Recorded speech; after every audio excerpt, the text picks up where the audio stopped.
Hello. Greetings, ladies and gentlemen. Nice to see you, folks.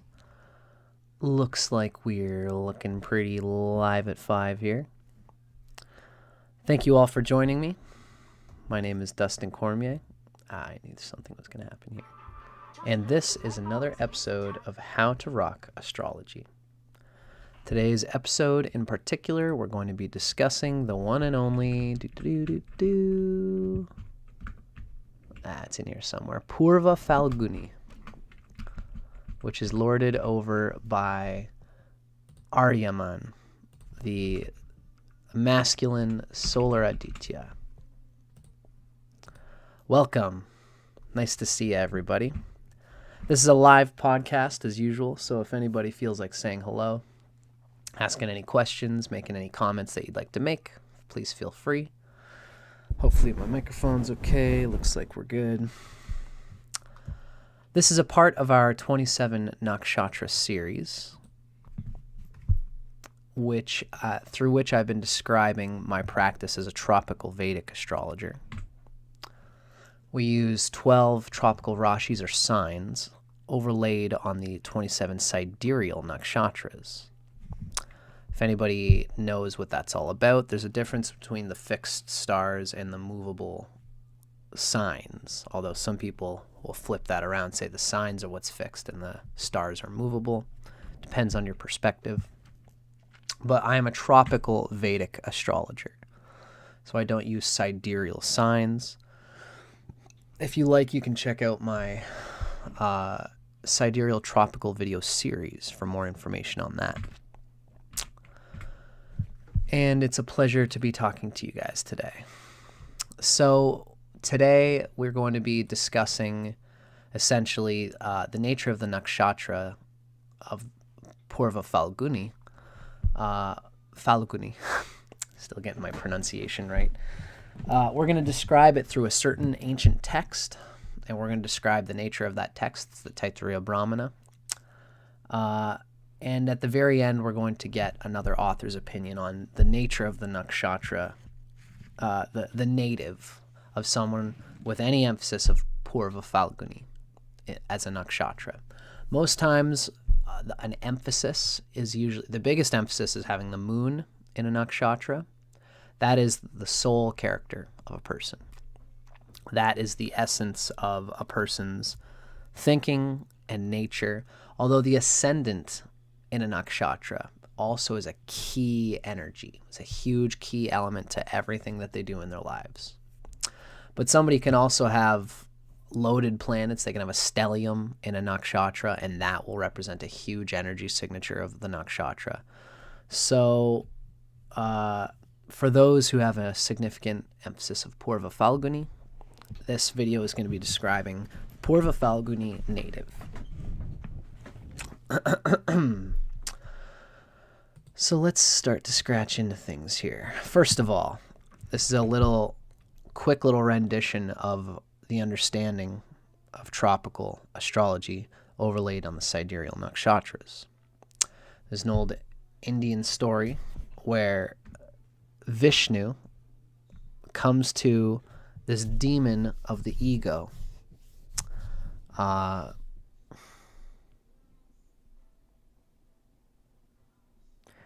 Ravana. The name of this demon is not coming to me, but the demon represents the ego. The ego begins to feel that it is as big as the stars and the sky, and the ego is controlling everything, and it's not going in alignment with the starry narrative of the soul of astrology. So Vishnu comes in the form of an atom, a midget, a very small person, and a dwarf, and says, "Excuse me, sir, I'd like to ask a boon from you." And the ego says, "What would you want from a great king like me?" And a humble little Vishnu says, "Not much, sir. I'm just looking for a boon of 3 footsteps." And the demon says, "I could give you anything. If you want just 3 tiny little footsteps, you're so tiny. Each of your footsteps would be like a foot. So feel free." And Vishnu says, great.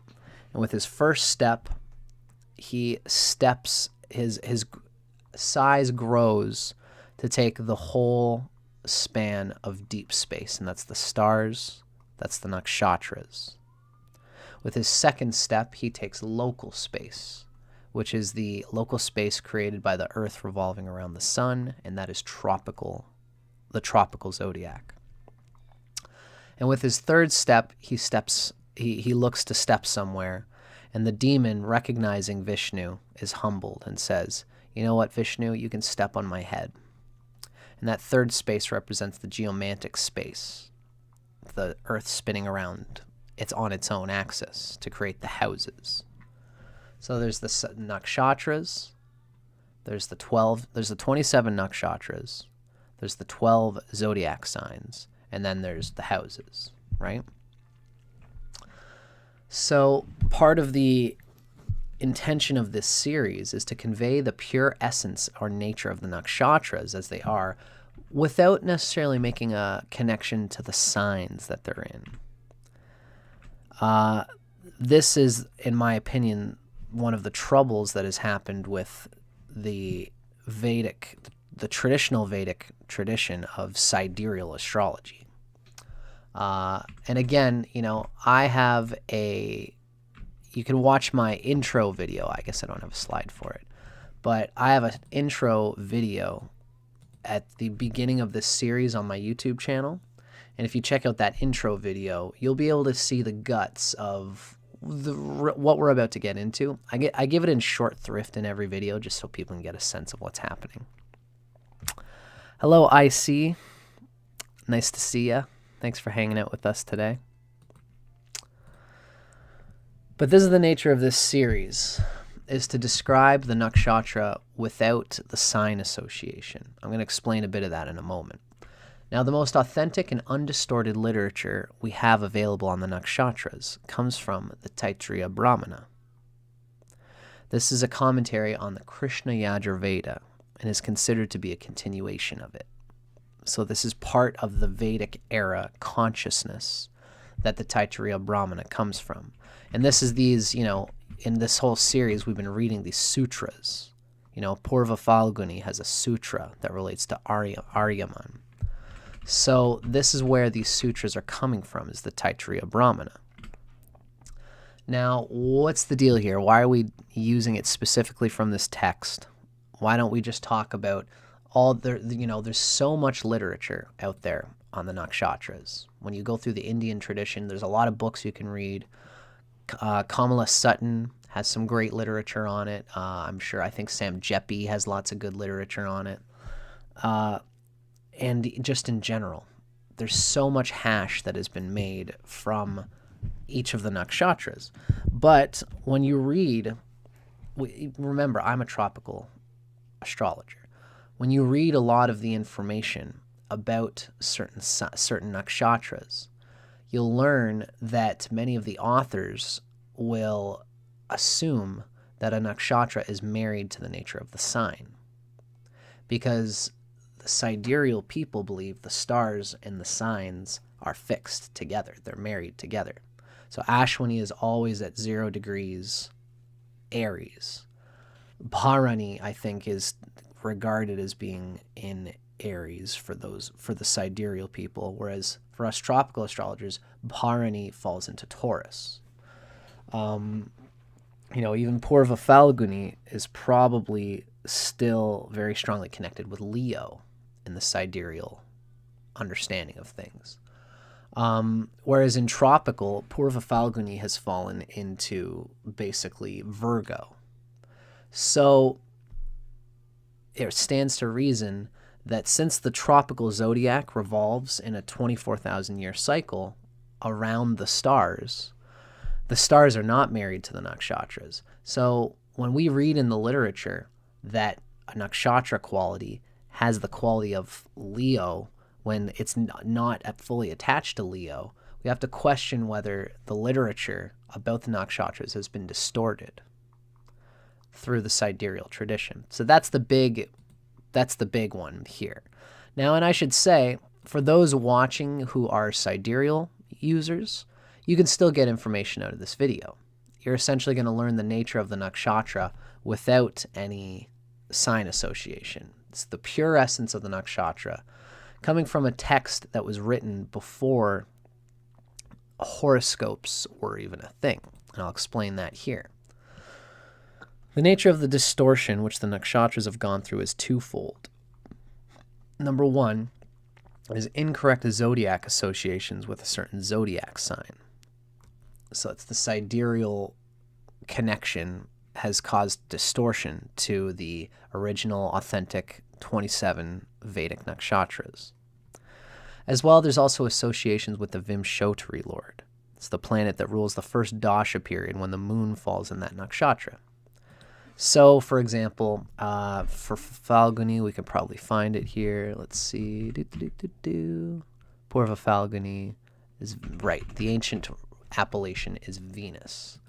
So, if you're born with the moon in Purva Phalguni, the first dasha period that you experience is Venus dasha.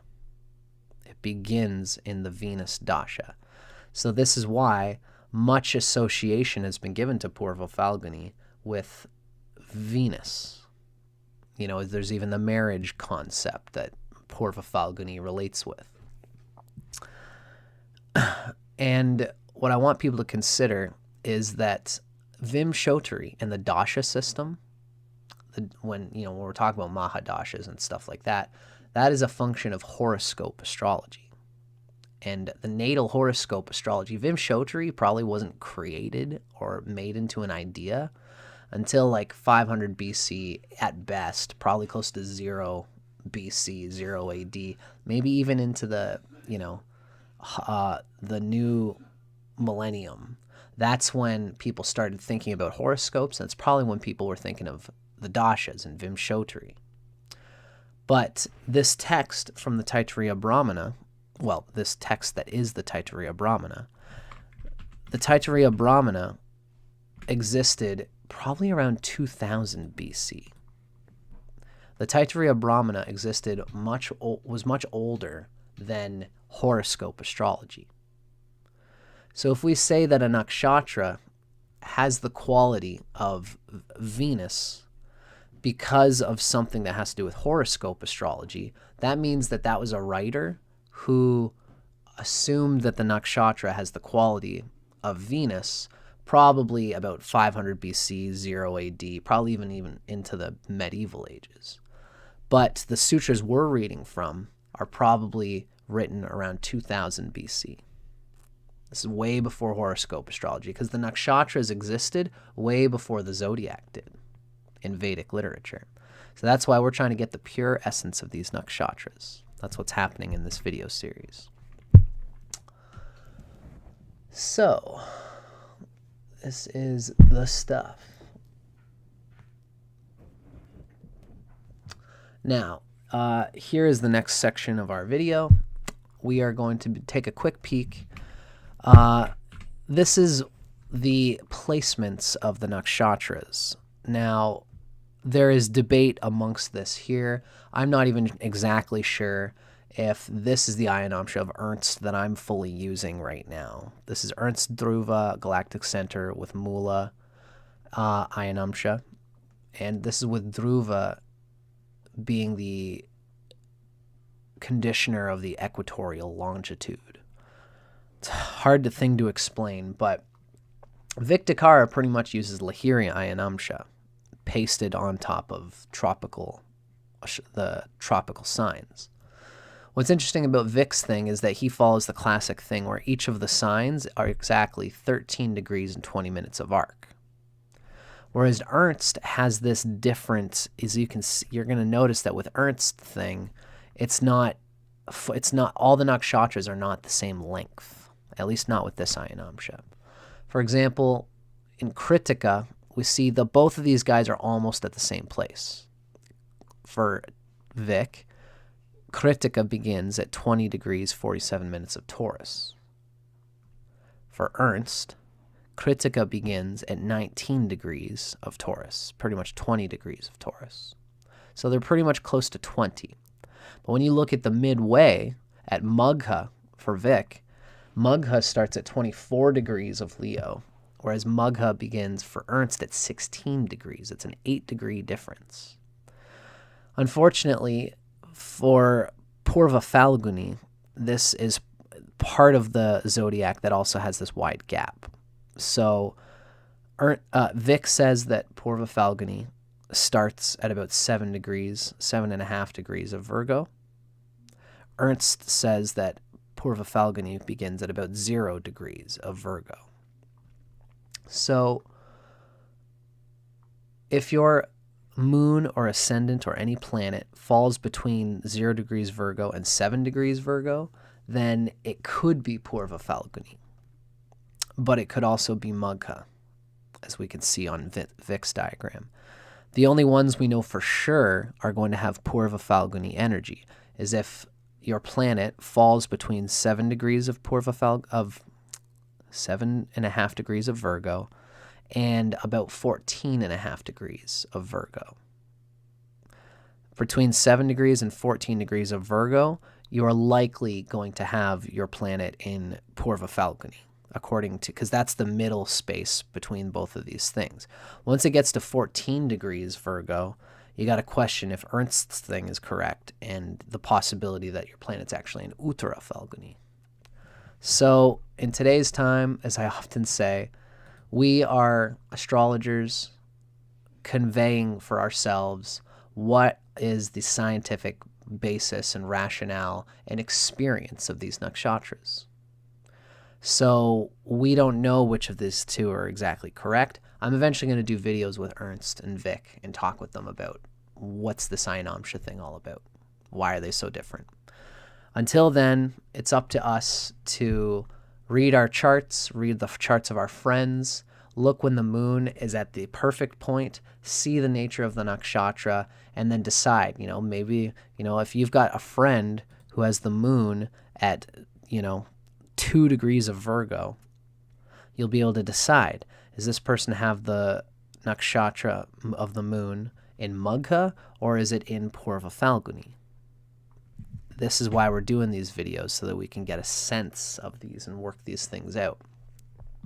But I should always say, Vic Dicara has done a great job of pointing out to people, if you've got a nakshatra cusp, or if you've got a planet on a cusp and you're not sure what nakshatra it's in, just read other things in the chart. If you're an astrologer and your client wants to know about their nakshatra, but you can't tell if it's exactly this nakshatra or the other, you're better off just looking at different places, because there's going to be more assured information in the chart somewhere. So stick to what you can say for sure, instead of, when you're in astrology, you've got somebody's life in your hands. So don't go telling them that they're a Magha nakshatra if you were pretty sure but not exactly sure, and go and tell them a whole bunch of things about their life when in reality you find out later that they've aligned more with Purva Phalguni, for example, right? Something to keep in mind. Now, let's check out the next thing. We're looking at the 4 classical nakshatra characteristics. Now, despite everything that we've said, let's keep in mind that these qualities are not given directly in the Taittiriya Brahmana. So these are classical nakshatra characteristics that may have been written out by authors' intuitions and commentaries, and they might have these 2 distortion points we've already mentioned. Again, I'm mentioning them here because it's useful for us to just, we're going to try and take the basic essence that comes from the Taittiriya Brahmana and see if it relates to the later literature that was written. These 4 qualities in particular are classic, and they are regarded as being pretty good. Especially, Ernst in particular mentions the kingdom, the plant, animal, or mineral kingdom, as being very important to a nakshatra's character. So that's Ernst Wilhelm, if you're into what he does, if you're into his authoritative take on things. When Ernst Wilhelm wrote his little PDF that's free for everybody, you can get it on Google. Just look it up, Energies of the 27 Lunar Mansions.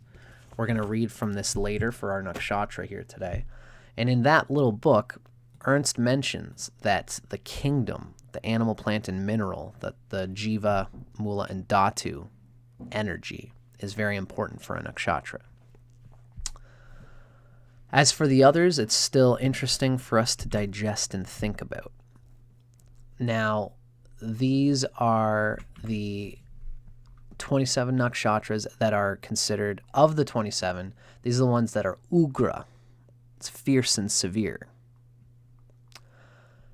We have, I don't know why these are switched. Purva and Phalguni and Purva Bhadrapada should be switched, but that's okay. These are the fierce, oh, I see why. I've grouped them according to kingdom. These are the 27, These are the Ugra Nakshatras. 2 of them are Dhatu, mineral signs, and then 3 of them are plant, Mula signs. Purva Phalguni is an Ugra, a fierce and severe nakshatra that is of the plant nature. Its activity is considered balanced, and its yoni, its sexual yoni animal, is the female rat, and the sexual yoni animal is used in lunar compatibility in traditional Indian marriage assessment. It's one of the key aspects of Indian marriage relating, is finding out the yoni animal of somebody. Purva Phalguni goes by the female rat. It's Ugra, just like all these other nakshatras. So the Ugra nakshatras tend to have a rawness. They can be fierce and severe. It does play in a little bit to the character of Aryaman as the classical male, the masculine arc. Aryaman is the man, and the man doesn't need to look pretty. He just needs to abide by his responsibilities, abide by his word, and work hard for the protection and prosperity of the people that he takes care of. Men and the masculine in the Vedic sense tend to be regarded for their action, for what they do, whereas the feminine is more about who they are. So there's a big emphasis for anyone with this emphasis on Purva Phalguni, on this righteousness, this masculinity, this sticking to your word. And this tends to come through the Ugra nature of Purva Phalguni as being, again, fierce and severe when it has to be, in order to do what it has to do for its loved ones.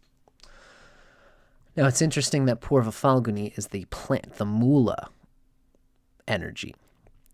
And it's also interesting that of all these fierce and severe, these Ugra nakshatras here, none of them are considered to be in the kingdom of Jiva, which is very interesting because Jiva is a very people-centric, psychological, and the Jiva signs are like, good manipulators is almost the word we want to use, but that's not always a bad thing. Jiva, the animal nakshatras, can know very well human psychology, and that's their realm. Now, it's interesting that these nakshatras that are considered Ugra seem to mostly be in the Dhatu and Mula, the plant and mineral kingdom. So Ernst does a good job of describing these 3 animal kingdoms in his new Rashi Sutras series. Hello there, Tucson. We have our friend Tucson, or perhaps Tucson, here. Nice to see you. Thanks for joining us for this discussion.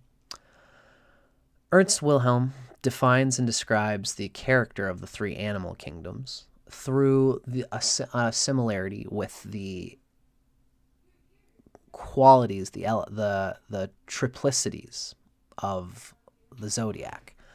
The cardinal signs, it's Aries, Cancer, Libra, Capricorn. The cardinal signs are said to have the character of Dhatu, which is the minerals. The Dhatu types are into material things, and they actually spend all of their energy on one material item, and that's what they mostly focus on just investing deeply into a certain thing, a certain guitar. If you're a musician, you'll find that the Dhatu people, the mineral people, are really big on gear. They're big on the pedals, on the electrical energy used to plug in the pedals, making sure all their wires are good, the guitar, the wood in the guitar, and they'll like to get a really guitar that specifically goes for the sound they're looking for, looks the way they want it to, and has a history behind it. You know, if somebody signs this guitar, all of a sudden a Datu person is more interested in it because it's got this history of material in it. They're interested in putting all their energy into a business and then trying to make that business float for years. This is what the cardinal signs do: Aries, Cancer, Libra, and Capricorn. And this is also what the Datu signs of the nakshatras are like.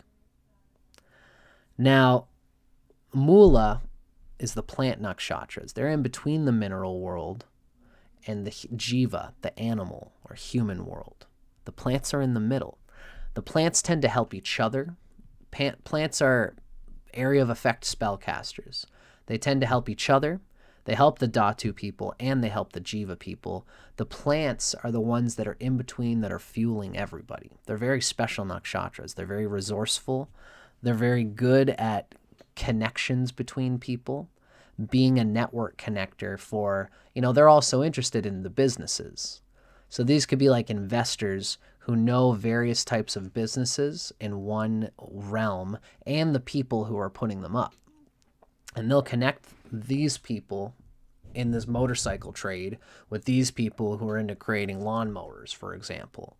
And those are their own Datu each. A plant person, a Mula person, will be able to talk with the two of them and help them make mergers. And they'll be recognized as someone who's good at that kind of networking. But they're also into the Datu as well. They're into making businesses. They're into having a storefront with merchandise and this kind of thing. They just are also paying attention to politics and human affairs and the energies of the collective and not just their own world. So that's the plant people. The jiva people, like I said, so I should say the plant, Mula, which is what Purva Phalguni's nakshatra is. This resonates with the fixed signs. It's Taurus, Leo, Scorpio, Aquarius. The fixed signs have the energy of Mula, where they like to have things that they lock into, but they will move these things around and use them in variable ways. This is what the fixed signs are like, and this is what the Mula signs are like. So a Mula nakshatra, like Purva Phalguni, is going to be the same way. It's going to be into specific material things in business, but also into connecting with people to help expand that. It's the jiva people are the animal nakshatra that's into entertaining and manipulating and politics and human psychology. They're more of that extreme. So Mula is in the middle of the two. You got the jiva over here, and then you've got the Datu, the mineral people over here. The plant people are in the middle, fueling them both, interceding for them both, and being very resourceful themselves.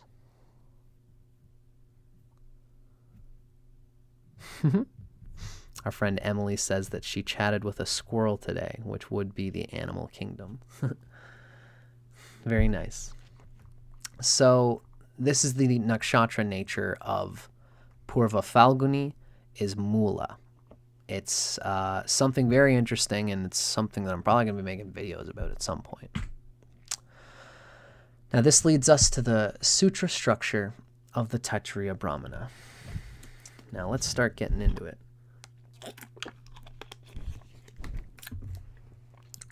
The Taittiriya Brahmana explains its nakshatras through what we call sutras. Sutra, it literally means thread. Alan Watts often gives this sort of image of kind of just how wisdom is and how wisdom works. Especially, it's very relevant for sutras. When it comes to sutras, I'm going to get myself a little sage going on here. When it comes to sutras, so imagine you've got, how punks, they'll make a badge, or they'll make some kind of, there's a word for it. any of those kinds of things that a label or a badge, a patch is what I'm thinking of. You know, they have their jean jackets that are full of patches. They'll usually have a band or of several band patches on them, right? And people stitch those patches on. So if you look underneath the coat and you look at the back of the patch, it's got all these interweavings and little intermixings and all these threads connecting together. But then when you look at the front of the patch, it's just nice and clean. It's the patch. So you see the surface of the patch, but it actually is holding a whole bunch of interwoven stuff underneath. That's like a sutra. Whenever we read any kind of sutra, the way that the sutra is encoded is intended to be implying more data than you see on the surface. It's like when you see the sutra, it's like the tip of an iceberg, and there's a whole iceberg of meaning underneath it. But the way to get to the deeper meaning is through the encoded poetry of the sutra. These sutras in particular, like many sutras, tend to be conveyed in a rhythm. There's a certain, each word in the sutra is perfectly put there because the reason is, this was back 4,000 years ago. So it's about 2000 BC, possibly older, possibly earlier, around there, when the Vedic rishis who were conducting the creation of these sutras, they would just, they had nothing else to bother with but to be in the consciousness of the Vedic literature and consciousness. They saw the nakshatras, they understood the nakshatras moving within them and moving in the stars. There was a connection between them and the nakshatras. And they wanted to convey their wisdom to the common people so that the common people could understand what the rishis, the sages, saw. So the sages decided to create like a rhyme, like a story, like anything, ring around the rosy, a pocket full of posies, so that you can get into the memory of the message, whatever that message is. With a sutra, it's actually got 6 pieces. The Nakshatra Sutras from the Taittiriya Brahmana have 6 pieces, and each of those pieces is like a slot that always means the same thing for every sutra. The reason they did this is to condense the information so that they could say all the 27 nakshatras, they'd memorize it, and then they could chew on it and get the deeper meaning of it, because they didn't want to memorize a whole text about that nakshatra. So that's why they created the sutra, right? So at the top we have the true nakshatra name, and then on the bottom we have the 6 pieces that make up each of these sutras. The yellow word is going to indicate the deity which rules the nakshatra in classic Vedic literature. In this case, of course, we have Aryaman, which is, of course, Aryaman, rather. Aryaman is the classic male Aditya that we mentioned. The word in white is going to be called the name of the nakshatra, although sometimes some other names are used and obscure names are used to give more information. An example is for Pushya. Pushya has Tishya as its name. That's just to give more information about the sutra, because again, they wanted to squish as much information into each sutra as they could.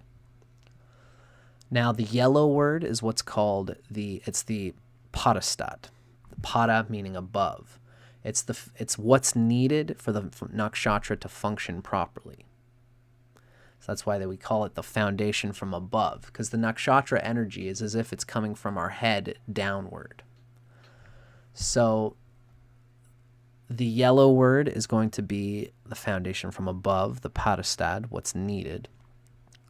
Then the blue word is going to be the foundation below. And this means what the nakshatra desires to produce from what it receives. And usually, if a nakshatra goes well, then the foundation from above will successfully create in a happy way what the foundation below. There are some times when these two things will get bastardized in the chart of a person who has an ill nakshatra placement. You know, with Aryaman, with Purva Phalguni, well, shucks, I guess we're gonna get this figured out. But we can, just to finish this off, you know, we can see that the sutra conveys ideally how things are supposed to go. And when the nakshatra goes wrong, the person will either not get what is needed, or they will not produce what they desire to produce. And usually those two will be linked. Usually it's because they're perversely receiving in a perverse way what's needed, and they will therefore produce perverse results if the nakshatra energy has gone bad. So let's scratch into this a little bit here.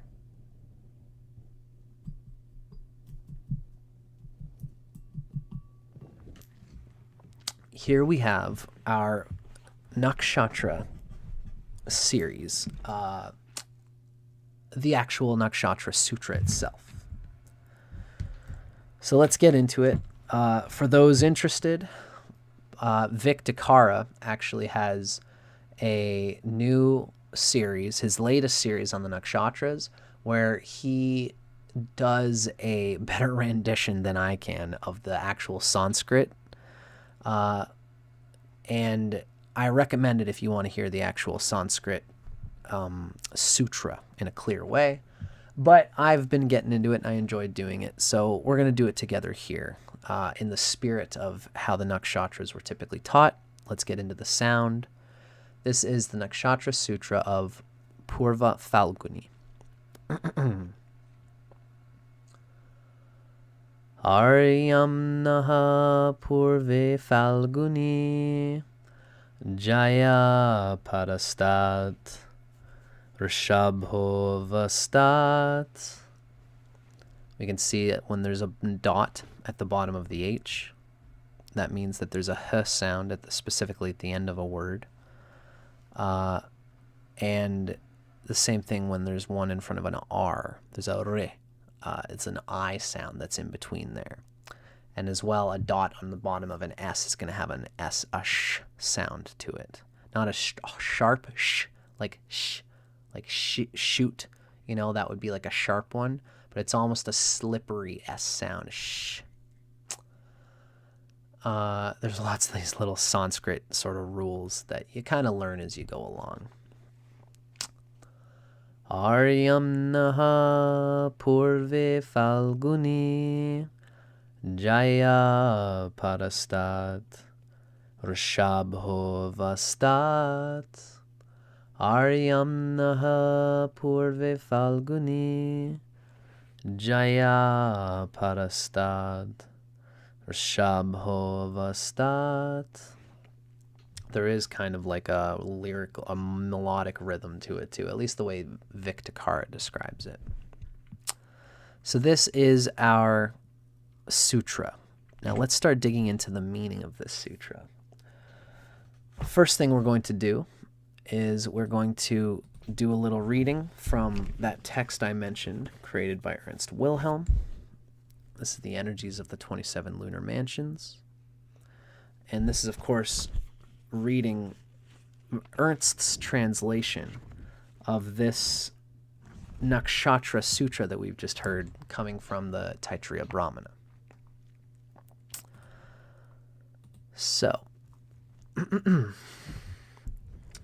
I guess I should say, you know, Ernst Wilhelm's translations are a little bit more what I call brass.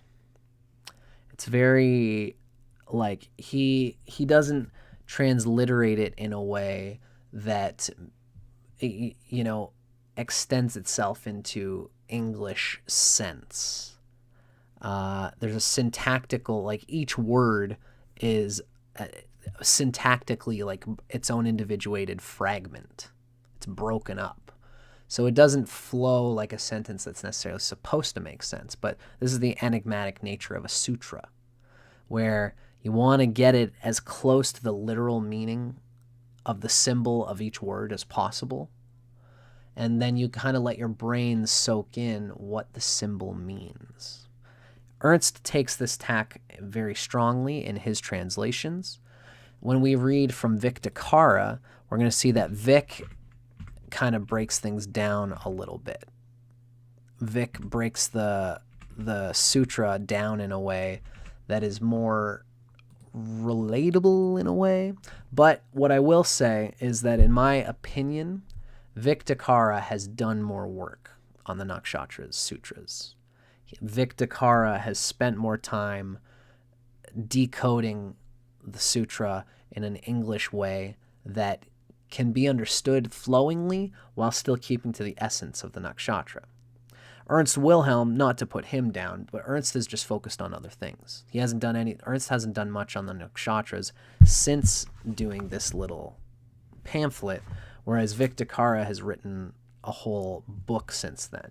So that's the only reason why, not to say really that either of the two is better, it's just that Vic has done more hours of work on the subject at this present time. So, let's read Ernst's brassy translation of Purva Phalguni, the Purva Phalguni Sutra.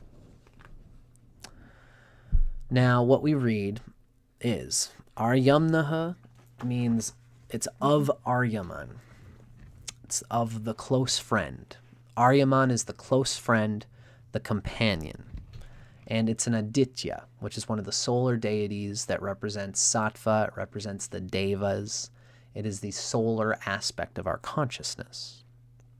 At least he's part of the solar aspect of our consciousness. You find out in the nakshatras that many of them are grouped into either heavenly beings, atmospheric beings, or earthly beings. We're going to talk about that in the end. There's the Devas, there's the Rudras, and then there's the Vasus, I believe is the word, which is the elemental beings. Aryaman is one of the Adityas, one of the Devas. So it has this idealistic, hopeful, noble, honorable quality to it. It's defined as the close friend or the companion. Now, Purve means previous. It's the first one. And of course, we know there's Purva Phalguni, which comes first, and then there's Uttara, which comes after.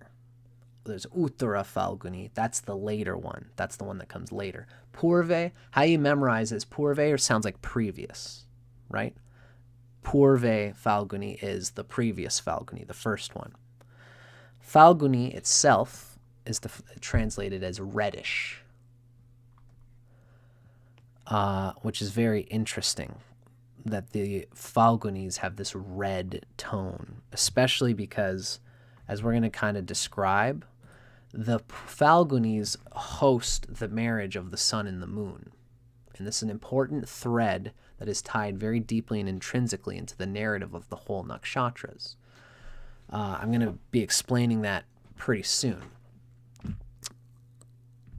So it's interesting that there's a reddish, because red is always a color of tantra. Reddish especially. It's like a combining of different forces, the light and the dark, into this tantric red passion zone. Jaya is the padastad, and Jaya is the one who brings forth wife. The one who brings forth, I should say. The one who brings the energy. And that is the wife. The wife is the one who is bringing forth. There's the one who is kind of got the plant, who's bringing the seed quality out of its seed and into creation. The wife is the nurturer. So Aryamnaha, which is the classical masculine male quality, needs Jaya, that's the padastad, that's the wife. So wife is needed in order for Rishabho to be produced. And Rishabho was, of course, the bull. Grammatically, if you say the word by itself, it comes out as Rishabha. And that's the male animal, or a male. Typically, again, as Vic is going to tell us, it relates to a bull, a virile masculine bull. It's almost saying that male virile masculinity comes from a wife who would bring it out, who would entice it to come out, who would sexily, seductively, lovingly, caringly nurture and bring forth the virile nature of the masculine energy inside of a man. So this is again, the brass translation coming from Ernst. The reddish at the early, which means the early part of the reddish zone. That's Purva Phalguni. So the early part of the reddish zone of the Aditya Aryaman, it's the companion, is wife from above and a male or a male animal from below. It's when there's the wife is in the picture, and when the wife can bring out the quality of the male, then the male will come out. Now, this is an important thing to regard. Ernst Wilhelm notes here his perspective that different texts interchange the deities of this nakshatra and the succeeding one, which is Uttara Phalguni. They are kind of the same and represent the same cosmic function. They are the same deity or arena of shared consciousness between the feminine and masculine of the universe, which are actually one. The sun and the moon being married is a surface symbol or mythos for something that is actually intrinsically together. All of us as humans, we have new lunar and solar qualities, but those are really combined as one. So this is one of the reasons why, what this is being said, we've heard about it in Vic's videos and in many of these texts. Purva Phalguni in some literature is considered to be the female one. And then the Uttara Phalguni is said to be the male who is ruled by Aryaman. We, in the tradition that I follow, like I said, we are getting our information straight from the Taittiriya Brahmana. And in the Taittiriya Brahmana, Purva Phalguni is, as we can see from the sutra, Aryamnaha Purva Phalguni. We see that Aryaman, which is this male deity, is considered to be aligned with Purva Phalguni. So the male is the one that comes first. Then the female comes after. Now, next, we're going to read from Vic Dicara's translation of this Nakshatra Sutra. The next thing we'll be talking about is Vic Dicara's translation of the Nakshatra Sutras.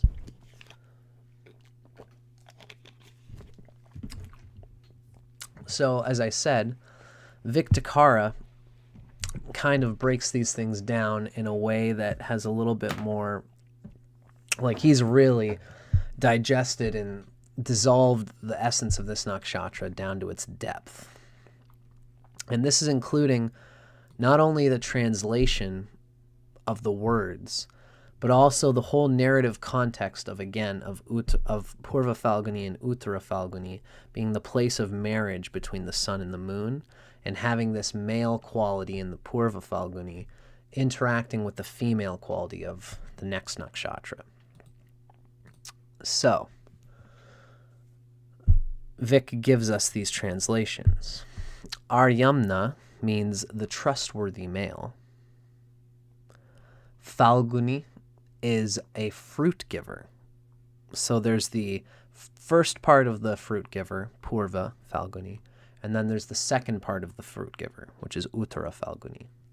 So this whole sutra is predicated, this whole pair of nakshatras is predicated on the fruit of life, the fruit of eternity, the fruit of enlightenment, of at least tantric enlightenment from this perspective. Lunar qualities of enlightenment. Really, it's the lunar fruit coming from the insemination of the solar seed. Now we see that Jaya is the Padastad, which means wife, a fertile woman. And then again, Rishabho means virility, being virile, strength, eminence, a bull, a male cow, a male horny, rock and roll, going by his instincts, male bull. And of course, these translations come from Vic Dicara's Nakshatras course on his website, and I highly recommend that. It goes into more detail than I'm giving here. This video is just, a scratching into the character and quality of these nakshatras. So here Vic gives us a little bit more. The words in blue here come from Vic Dicara's Nakshatra Sutras. He does a great video series on the Nakshatra Sutras on his website, and this is from the notes. Usually the second one here that comes from Nakshatra, the authentic heart of Vedic astrology, Vic had further edited and cut down his translation by the time he did the second book. So that's the one we're really going to stick on. But it's still useful to see this first bit. We read, "The trustworthy man, in the first part of the fruit giver, needs a fertile woman to become a virile bull."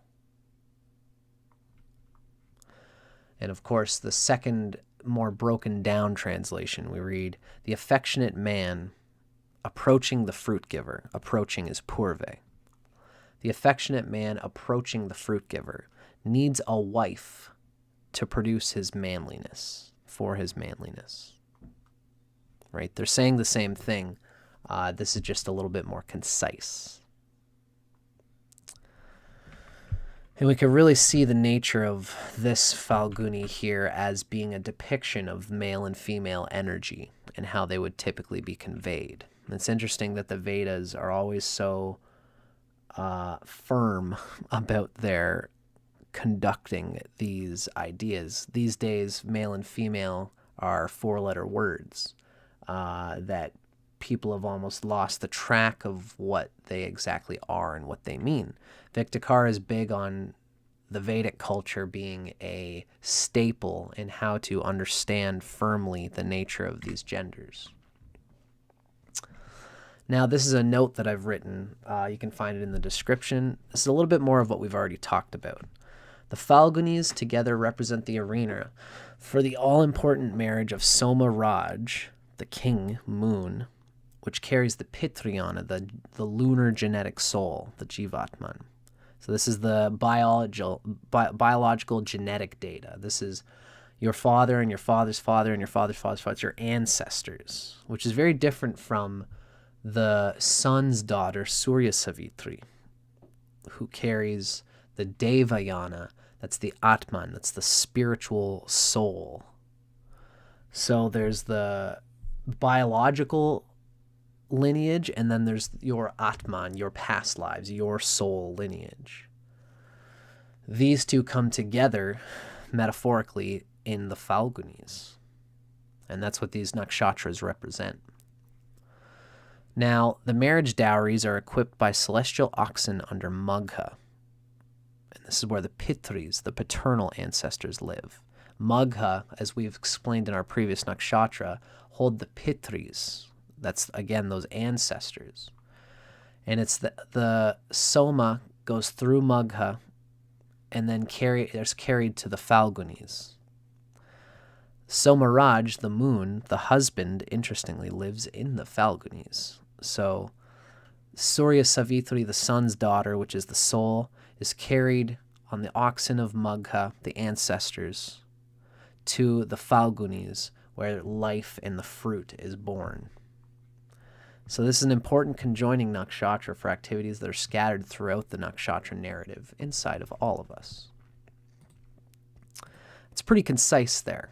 The nakshatras are giving us a deep wisdom, and it's through this series that I've been scratching into myself what exactly this wisdom is, what it means, the overall arching story of the nakshatras. In the same similar way that there's a little bit of a story going through the 12 signs of the Zodiac. The nakshatras similarly have this narrative going through them. And sometimes it's hard to see them in isolation. You got to see the whole big picture in order to really get the total context that the nakshatras are trying to convey and the wisdom that is heralded in them.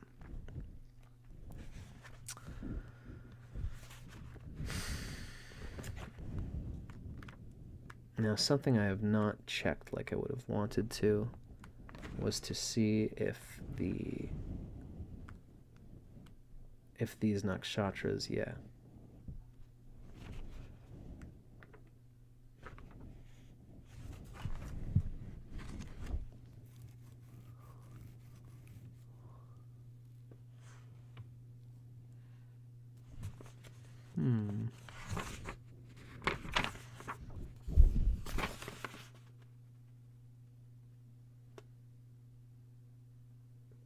Well, anyway, we're going to keep moving along here.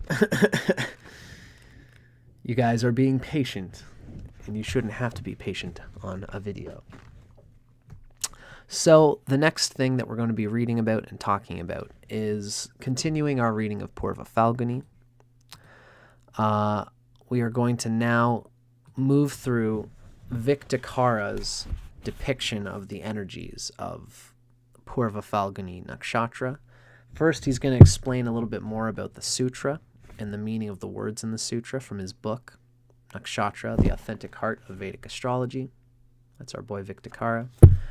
And then this is going to lead us into a discussion of the interpretation of planets in the nakshatra of Purva Phalguni. Purva Phalguni, approaching the fruit bearer. Now, we've already read this little line. The affectionate man approaching the fruit giver needs a wife for his manliness. So let's start scratching into our narrative here. First, let's look at the word Aryaman, right? And this would be this word here. Aryamna, or Aryama. This is the trustworthy male, the companion. Now, the root of this word, Arya, it means devoted. One who is devoted is friendly and keeps promises, which is what the god Aryaman is famous for.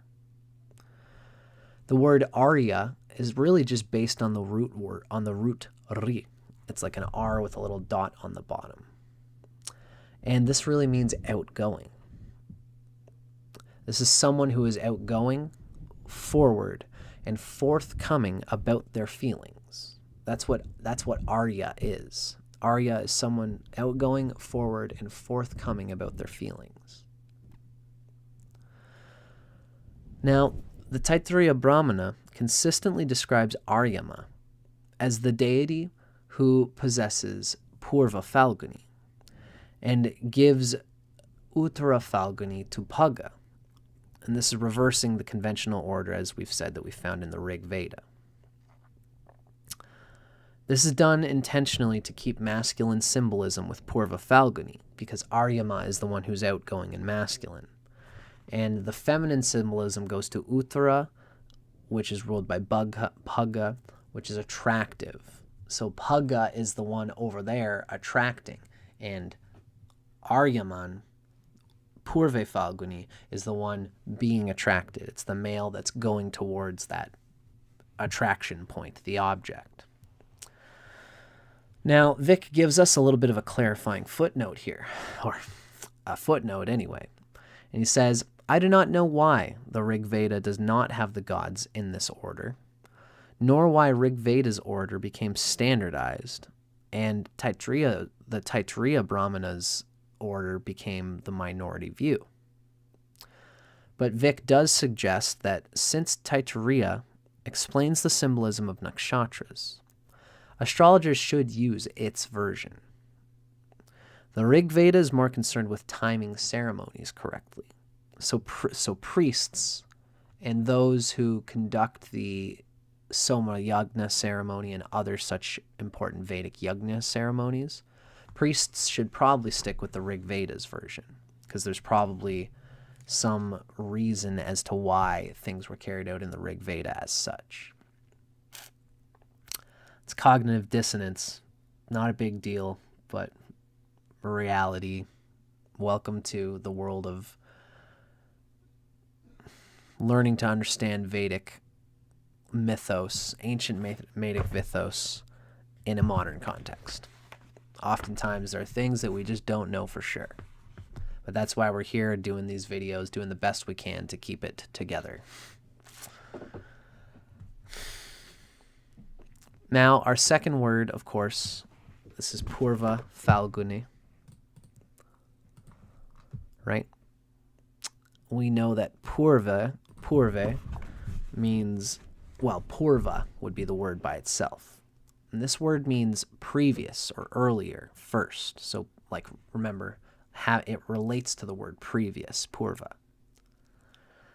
So here, Purva in this context is the approach, right?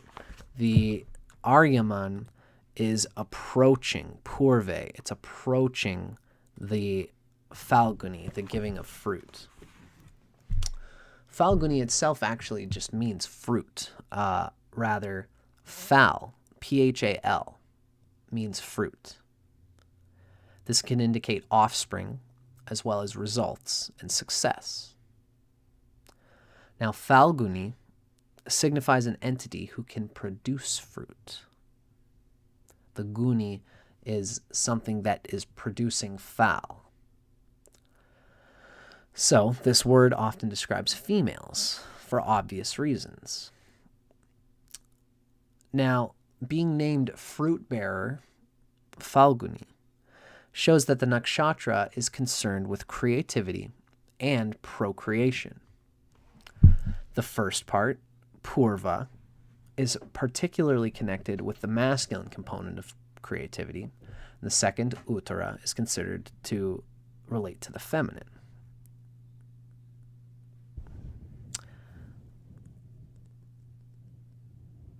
Ah, dang, this is important. So we got to say it.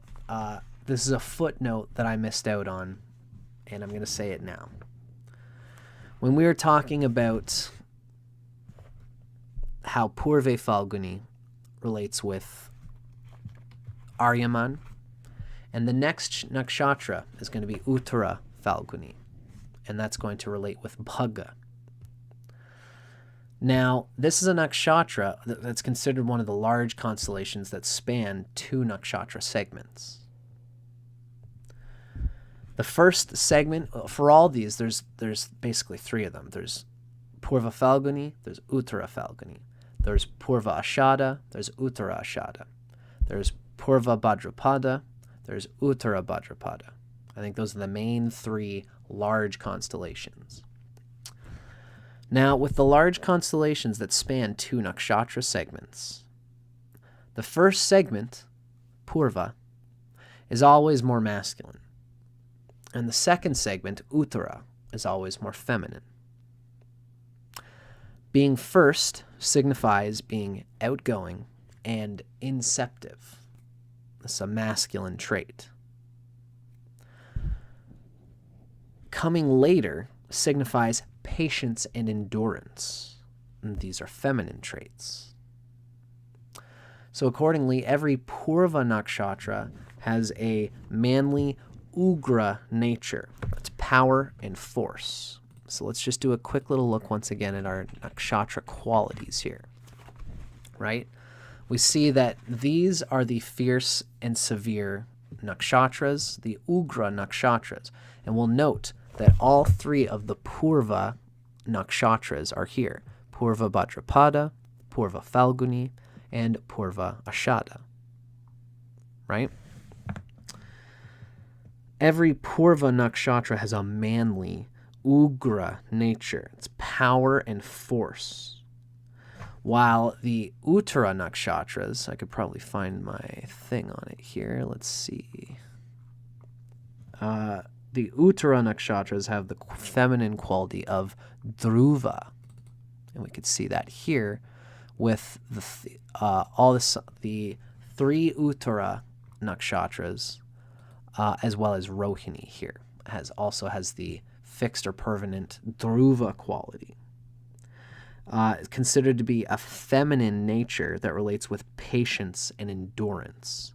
So it's less instigating, initiating, and it's more sustaining the energy of, just like how a woman sustains the outgoing nature of a man. The man, if left to his own devices, could just spill his energy all over the place. The woman contains it and says, let's make this last as long as possible. Let's make this longer than just a quick thing. Let's spread the energy out. Let's sustain it and fix it. And this is the Dhruva feminine quality of the Uttara Nakshatras. Uttara Phalguni, Uttara Ashada, Uttara Bhadrapada. Right? Very cool. Very good. So, we're learning that this Purva Phalguni quality of Aryaman also has more of this feminine traits of Ugra, of fierce, severe nature. Now, the next part of our sutra has us looking at the word Jaya.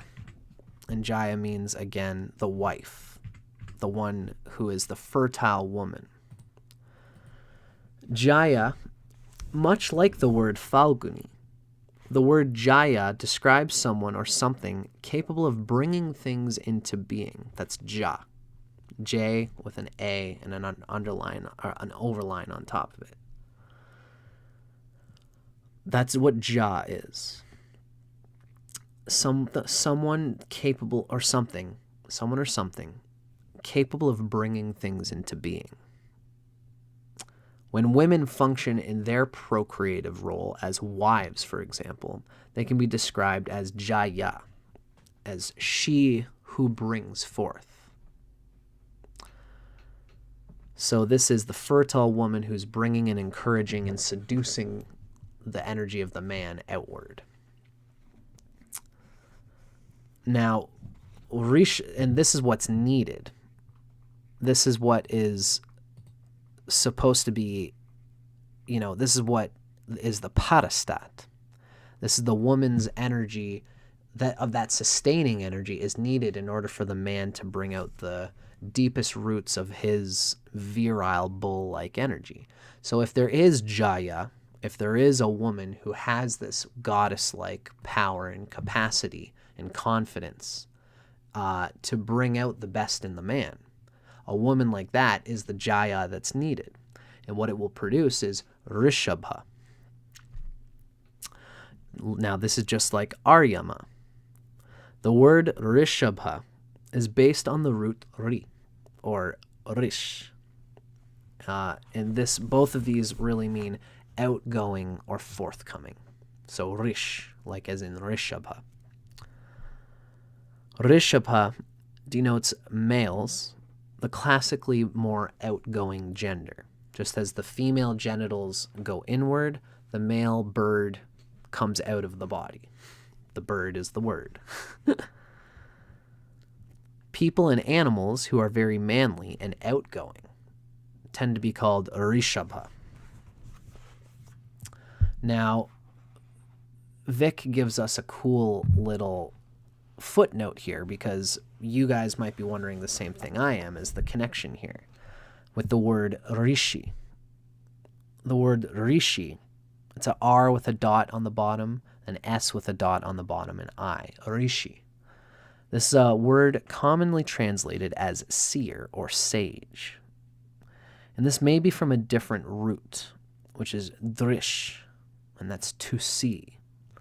Or it may come from this root, because the original rishis are the original male progenitors. Also, they were prolific, i.e., they were outgoing authors and teachers.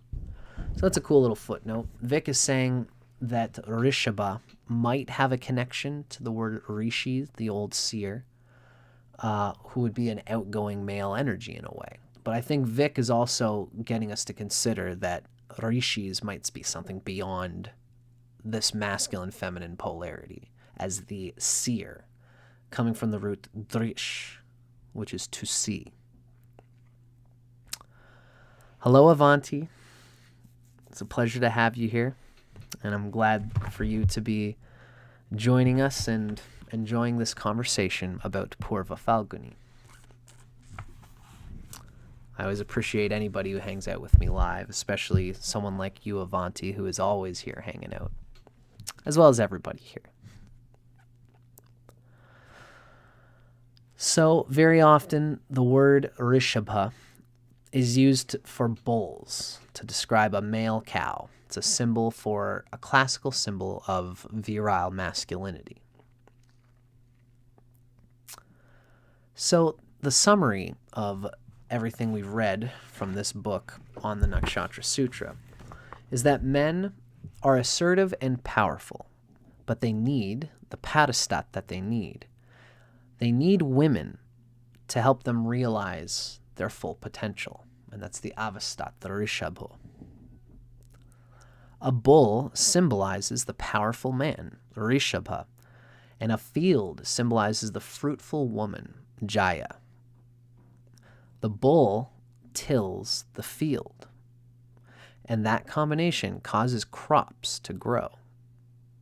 But a bull without a field, or a field without a bull, cannot create any harvest. There's a showing of the need of the polarity. There's an inherent polarity, as if men and women are created together. They are one in the same soul piece. They fit like a jigsaw puzzle. And it's interesting to see that Vic gives us this little nod to the fact that they need each other. This isn't just saying that the man needs the woman in order to be the best he needs to be. The woman also loves to be the seductress, or the charming, the caring, the nurturing woman that feels her value in bringing out the seed to its fullest potential by being that juicy, delicious field that holds the energy of the bull and guides it and sustains it. So, let's start looking into the next part of our series here. We're going to be digging into the interpretive energy of what can we expect from planets that are falling into the sign, the nakshatra of Purva Phalguni. What we read from Vic is that Purva Phalguni, the nakshatra Purva Phalguni, is excellent for creativity, for productivity, for fertility, sexuality, and romance. Planets that have similar symbolic portfolios, such as Venus, the Moon, Mercury, and Jupiter, are going to signify good fortune in these areas. And depending on the time in the 24,000-year cycle, each of these planets are going to be falling into different tropical signs. You know, in today's day and age, really, Mercury and the Moon would be the best planets for Purva Phalguni because they would fall happily into Virgo. Mercury is Virgo, ruled by Mercury. Mercury is a friend to the Moon. So the Moon's very happy here, and Mercury is in its own sign of exaltation here. Venus would be debilitated, and Jupiter is not as happy in Virgo. But that's just for today's, that has nothing to do with the essence of the nakshatra, as we've said. So, in any case, by the pure essence of the nakshatra, Venus, Moon, Mercury, and Jupiter signify good fortune in the nakshatra of Purva Phalguni. Purva Phalguni is especially about the masculine, the inceptive and catalytic aspect of all of these subjects. Thus, male planets have some unexpected synergies here, and female planets have some unexpected discomfort. I actually have Jupiter here at 12 degrees of Virgo. I suddenly want to check to see if I would be in the right zone for my Jupiter here.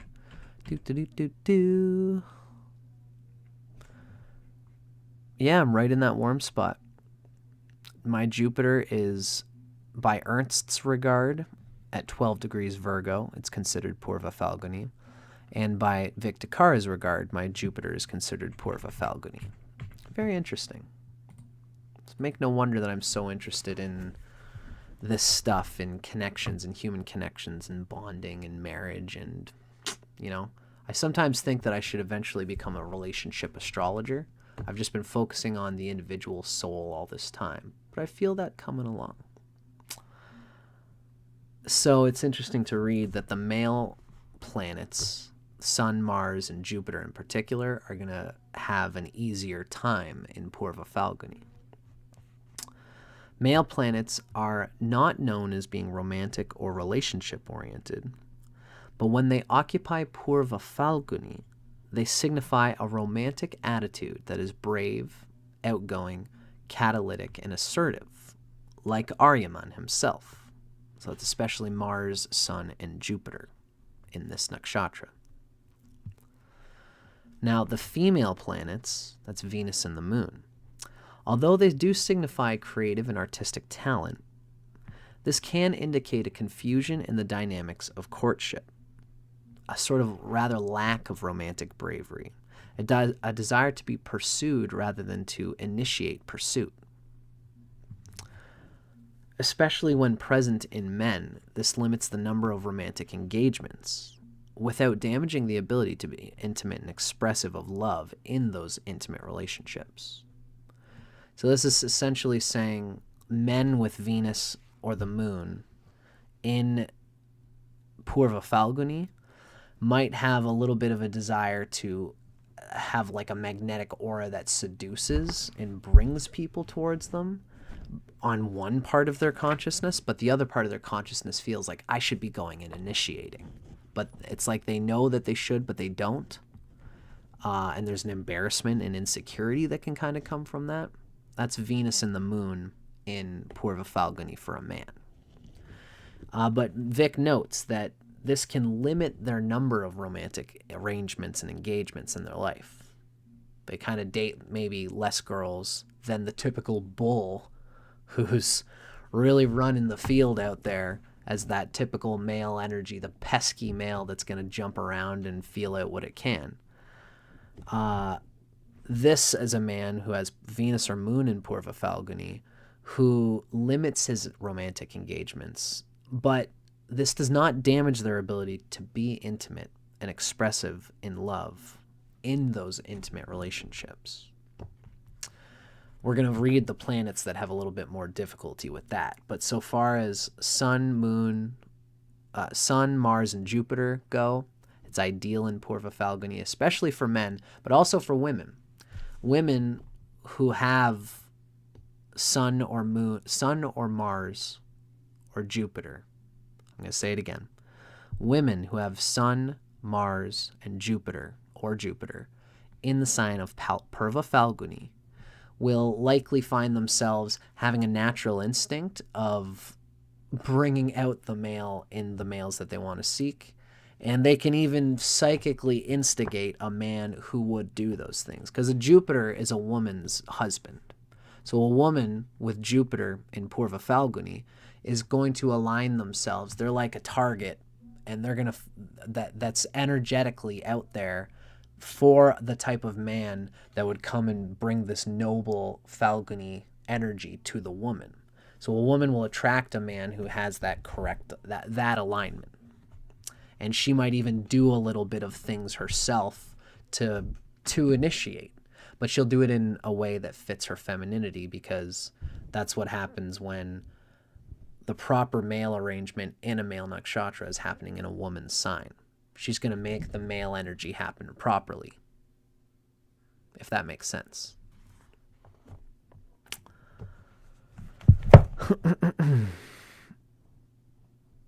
I have my friend Emily Todd here is encouraging me to do relationship interpretation.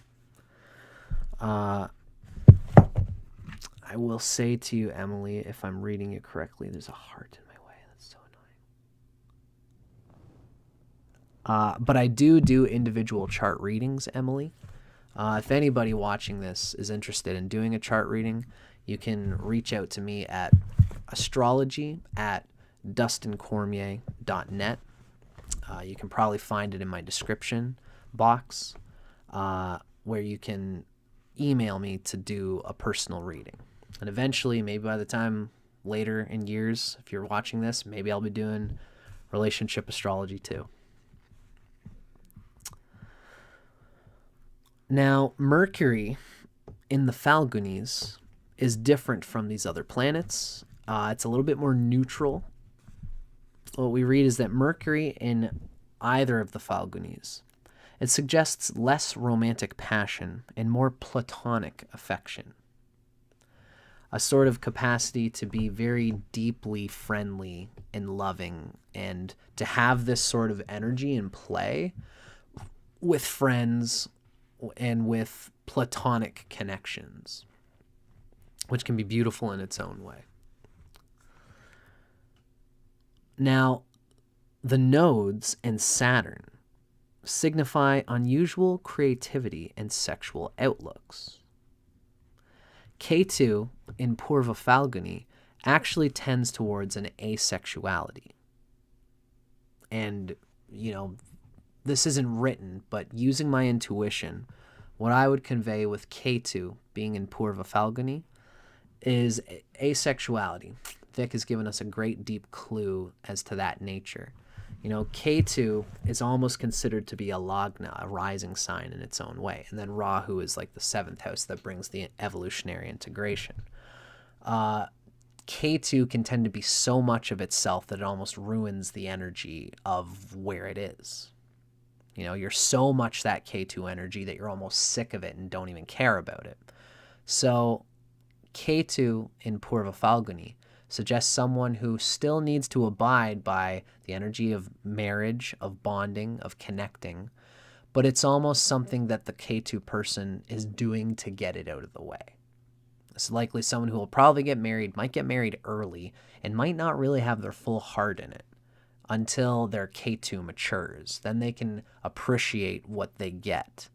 But, regardless, Ketu can have this unusual creativity and sexual outlook, and it will probably produce perhaps an asexuality where they might even be a sexual person and do the thing, but their heart might not really be deeply in the sexuality.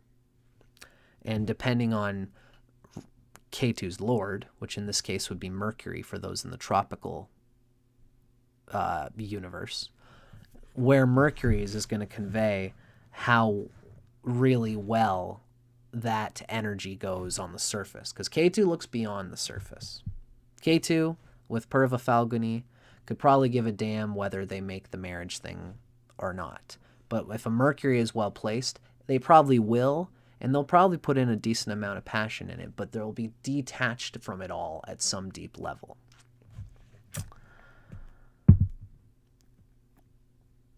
Now, Saturn tends more towards the unusual. Rahu is the one that's very bold and creative, and Rahu in Purva Phalguni can get kinky as hell, probably. Saturn can probably get kinky too, but Saturn is kind of really the odd one that would be conveying, Saturn in Purva Phalguni would be conveying working out trauma kinks, which can be healthy and beautiful and delicious and kinky in its own way. Saturn would likely get turned on by kinks or by sexual things, even romantic things that have to do with difficult energies romantically and sexually that the person has probably always been trying to work on. Gender diffusions, because Saturn's a neuter gender planet.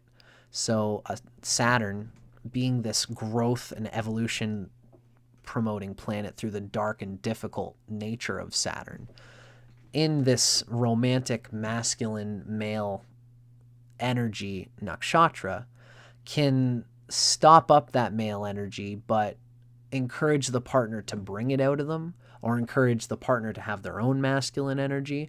And through that, this would help grow the Saturn person slowly. Saturn, being that slow bringer of energy, would slowly precipitate a male energy inside of the person with Saturn in Purva Phalguni. And that's if it goes well. Vic is saying that it's rather unusual in its creativity and sexual outlook. He doesn't necessarily say that Saturn is bad per se. Ketu is the one that actually has a hard time getting into sexuality at all. Saturn is a bit of the neutral one between the three. It's just kind of not that it's not into it at all, but it needs to be coaxed into it in a sort of way that will probably involve an inherent dimension of the evolutionary growth of the person's soul. Whether it's a woman or a man, Saturn in Purva Phalguni is going to teach you slowly how to involve yourself in the tantric dynamics of gender energy exchange. And it's something that you've got to work with your partner through. And any partner that gets with you is going to have to recognize that that's part of the evolutionary growth that you desire. And it could be a real juicy, delicious bond if it goes the right way. Again, depending on how Saturn is placed. If this is for someone who's Pisces rising, that would mean, let's take an example from today's tropical placements of the nakshatras. People read this 3,000 years from now, please keep in mind that this is a time when Purva Phalguni is falling in Virgo. If Saturn falls into Purva Phalguni, let's say that we have a person who's a Pisces rising. So Saturn would be in Virgo at today's day and age, in the sign of Purva Phalguni. Saturn would be in the 7th house, and Saturn likes being in the 7th house. Let's say Mercury is in its own sign in Gemini, where it's happy. Let's say Saturn is getting a trine somehow from that Mercury, which is the friend of Saturn. So all these things are delighting the Saturn in the 7th house in Purva Phalguni. So that would be a Saturn which still needs to grow through these things, still needs to learn how to deal with it and how to cope with, and how to get over the embarrassment and insecurity of not naturally doing it like everybody else does it. But when this Saturn comes into its fullest understanding, goes through the Saturn return, especially at 36 when Saturn matures, this could be a person who has a very well-developed sense of what Saturn is supposed to be doing in Purva Phalguni, what their gender is supposed to be doing with the opposite sex, or with whatever sex. I'm somebody who's advocates for LGBTQ+. So even a homosexual woman or man can probably figure out what they need to do with the other person if there are good planets placed in Purva Phalguni. Saturn here is no different. Saturn would just simply need to slowly gain experience of being its gender with whatever partner it wants to be with, and eventually this would yield great experience in that realm. Saturn still, no matter what, is not going to be as natural as the male planets, Mars, Saturn, Mars, Sun, and Jupiter in Purva Phalguni, but it's neutral and can be made to work well. Rahu would be the one of the natural 9 grahas. Well, Ketu and Rahu are not grahas per se. They're considered shadow grahas.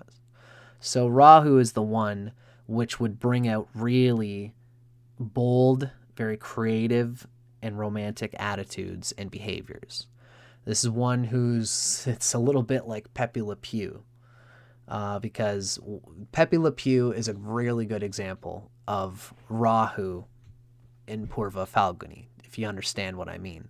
Pepe Le Pew is from an old Bugs Bunny cartoon. He was the skunk, and he was French. And he wanted so badly to... It's a funny old cartoon.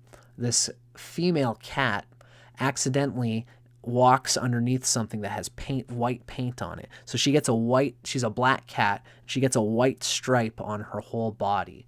And Pepe Le Pew is this skunk that completely falls madly in love with this cat. But the cat doesn't want him because he's a skunk and he smells. But he's so romantic that he can't stop chasing her. And he's always doing these things that are like almost a little questionable. He does things where he corners her and says, my love, it is finally time for the two of us to come together like we have always wanted to. And the cat's like, no. She's trying to dodge him, and he's like, do not run. I know that we are meant to be. It's hilarious. That's like very Rahu in Purva Phalguni, where it's blistering with this male energy, and I couldn't possibly think of being another day without your embrace. And the Rahu would even get a little nuttier than that. It would probably get a little bit like, again, this would be the extremely kinky planet to have here, where it's kink for its own sake. Even the male planets, like kinkiness, whatever, that can be fun for everybody. And if a guy has male planets in Purva Phalguni, or if a woman has male planets in Purva Phalguni, they're going to love the engagement of the genders and their masculinity, their sexuality in this play, in this interplay. And they'll probably even bring that consciousness outside of the bedroom so everyone can see that me and my lover have this energy between us. It's fire. It is this beautiful interaction of the male and female that everybody feels the sparks. Rahu here is going to bring that out too, but it's almost going to be like everyone's going to be like, okay, guys, get a room. Like it's people doing things where like, my brain could think of a bunch of things, but maybe we don't need to go to that place right now. But we can see how Rahu being Ketu is where we've done our past lives.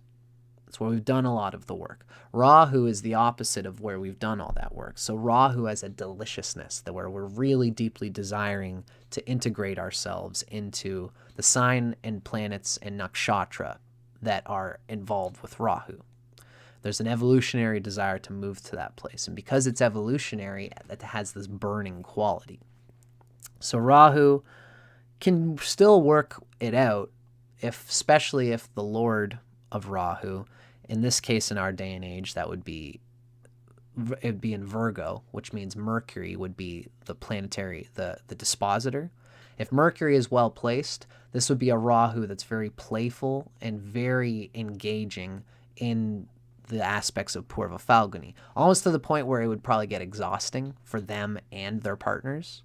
A good Mercury would eventually learn to play with it so that it's still a little exhaustingly Pepe Le Pew, but it wouldn't soil a marriage, It would take a really hard Rahu with, especially Rahu with some of these more difficult planets. If you got Venus and Rahu conjunct in Purva Phalguni, this is someone who has weird complications going on. That'd be somebody who the Rahu desires Purva Phalguni, but the debilitated Venus that is confused about how to engage the masculine energy with the feminine, the Rahu would blister it out, and it's possible that they could have things that happen to them, especially if that Venus has damage to it. If Mercury has damage to it, let's say. This is somebody who desires to engage romantic energy, but instead of being like Pepe Le Pew who keeps going, they engage the energy at an early age and it goes wrong. They almost like, this is somebody who, for example, could be, like canceled or shunned because they had a rapey energy when they were a teenage boy, when they were 14, let's say. A teenage boy with Rahu and Venus and Purva Phalguni, he goes out with this energy, he feels he's Pepe Le Pew, he needs to go and engage a woman, and she says no, and he does the Pepe Le Pew, come on baby, come on, you know you want it, and the woman's like, yo dude, no is no, and all her friends around her are like, is he still pursuing you? And she's like, yeah. And then like, yeah, get away from me. And now all the girls in high school think that this guy has a rapey energy because he couldn't control it, because it's, and this would disturb Venus. This would disturb his personal secure sense of his masculinity and of what he's supposed to be doing with this energy. And it could be disturbed forever. These kinds of things can be very painful for men, because men are not reflective in necessarily the right way. So this can bring incel energy. When any planets go wrong in Purva Phalguni, and there's some real dire, bad things going on here, it can become incel energy, because the planet there wants, it's so deeply engaged in the male Purva Phalguni energy, it can't get away from it. It's always going to feel like a puzzle piece without a puzzle to fit itself into, because it's the male. It is an outgoing sexual gendered energy, and insecurity in these areas can bring such a person to have trauma, to doubt themselves, to doubt that they could ever fit any puzzle piece. And it must not be something wrong with me. Maybe it's something wrong with all women. Maybe it's all women that are the problem. None of them get me. None of them understand me. And this is that incel, isolated, difficult male consciousness. And of course, the same thing can happen for a woman with great difficulties with Purva Phalguni. A woman could have a difficulty with a man at a young age, and this could ruin her capacity to be feminine, to embrace masculinity, to allow masculinity, to allow herself to be the goddess who could be the fertile field and guide a rishabho, a bull. This could be a woman who can't deal with male energy. This is Purva Phalguni at its worst. And all of these things can be worked out with consciousness, with self-understanding. This is why we explore the nakshatras, so we can see that the male energy is not something to be afraid of. It's not something that people should shy from. It shouldn't even be restricted per se, but rather it should be guided by a confident goddess woman who knows to not only encourage it in a man, but to bring it out onto her fertile field so that she can play with it, spread that energy around. It's not going to be all located under one genital center.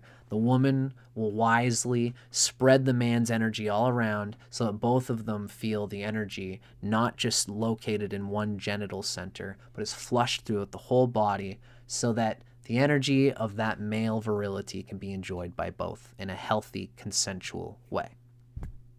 It's beautiful. I love talking about this stuff. Hi, Ruby Hind. Nice to see you. Thanks for hanging out with us this morning. So this is my take on the male energy through the image of Purva Phalguni.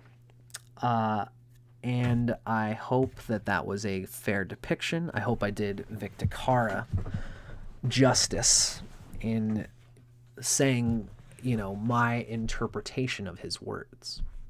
But again, for everybody watching this, Vic Dicara really has done a lot more work on this stuff than I have. I'm just reading his book. If you want to know more really about the depths of these nakshatras, he's got a great course online that I recommend anybody check out if you really want to get the guts of what this stuff's all about. But glad you guys are here hanging out with me and enjoying this as well. Now, Vic Dicara always gives us a little life lesson.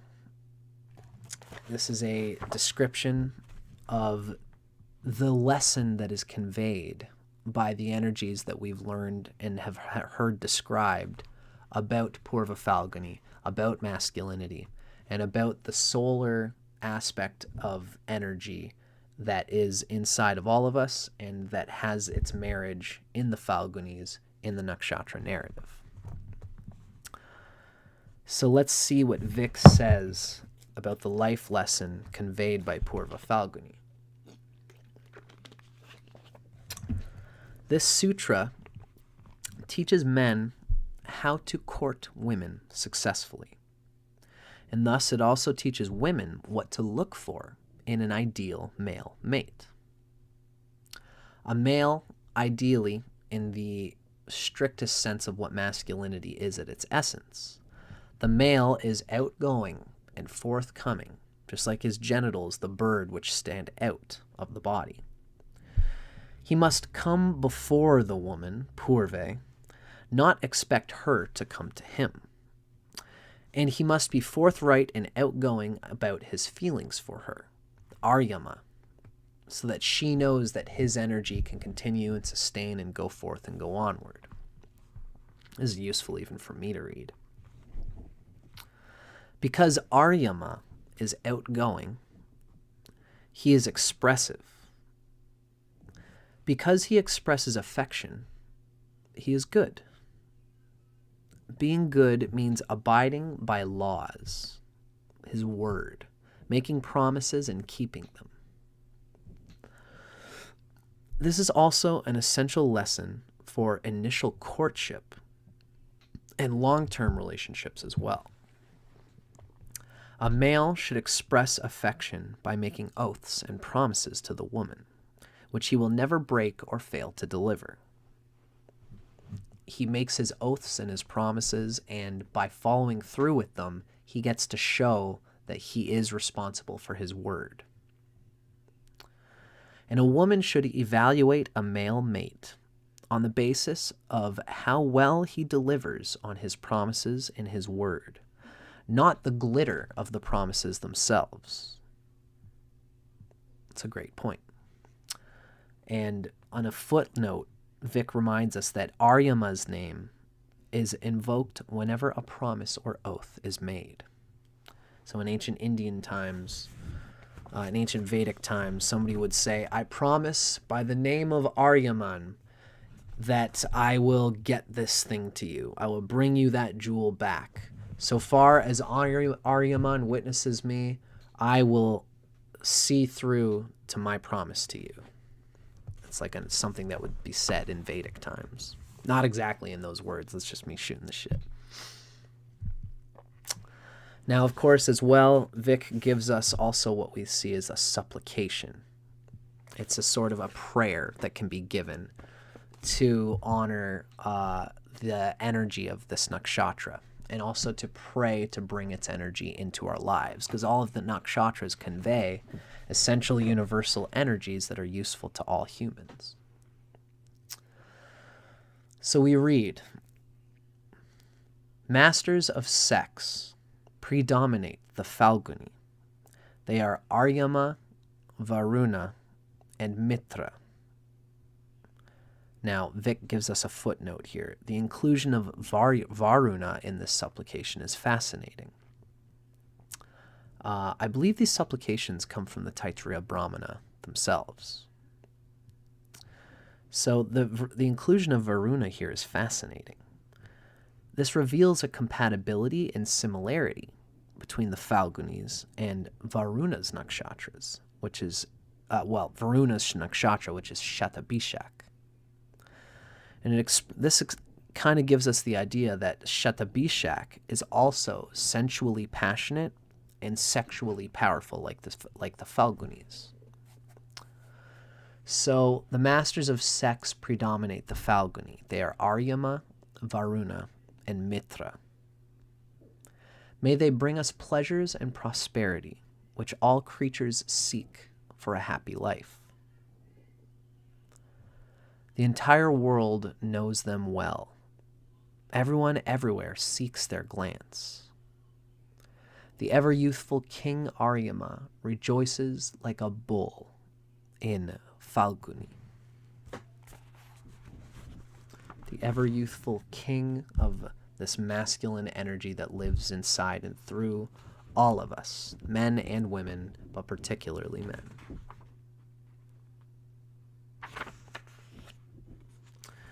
Beautiful. What a great reading. I feel pretty darn good about how we went through that today, folks. And I love to do this stuff with yous. Very good.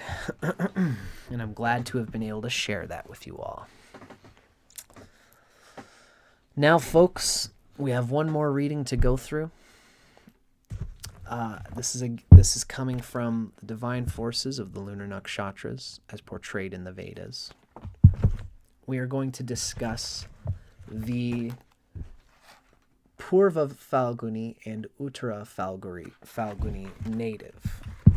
Now, this is just how this author has decided to do this, is they've squashed the readings for Purva Phalguni and Uttara Phalguni into the same reading. So I'm probably just going to reread this when we get to the section on Uttara Phalguni. But I digress. Now, keep in mind, this is coming from an author, Radhe, who is, while I deeply respect the writings that she does, and she really is incredibly deeply well-researched into how the character of the nakshatras are portrayed from their Vedic lore,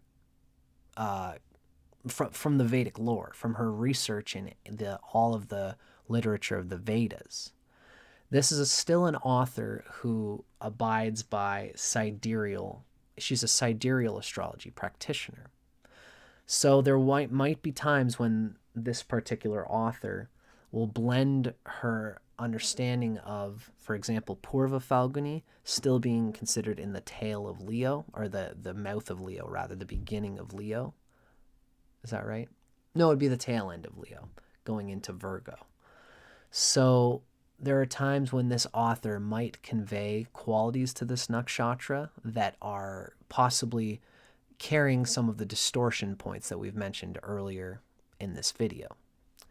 So keep it in mind when we hear about the character quality of Purva Phalguni and Uttara Phalguni, that there might be some distortion of carrying a sign that no longer is associated with them, as well the Vimshotari Lord. Oftentimes, authors will assume that there's a character of Venus in Purva Phalguni simply because Venus is the Vimshotari Lord of Purva Phalguni, just like the sun is considered to be the nakshatra, the Vimshotari Lord of Uttara Phalguni. So, how this works is, well, we already described it at the start of this video, so see the start of the video if you want to see why that's not a take. But this author probably will convey some of the Venus character in this nakshatra, so we have to be careful as modern interpreters, where we need to separate the wheat from the chaff in this author's depiction of the Purva Phalguni and Uttara Phalguni native. Okay, so let's get into it.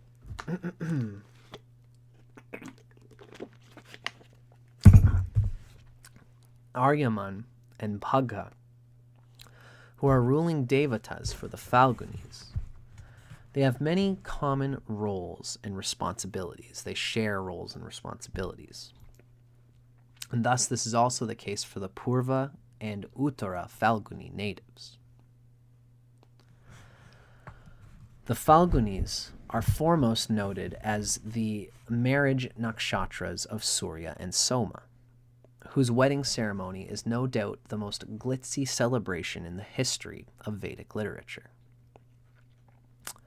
Surya's fashionable, jewel-bedecked bridal gown, the Ashvini Kumaras' ornate bridal carriage, and a wedding procession comprised of the most elevated gods.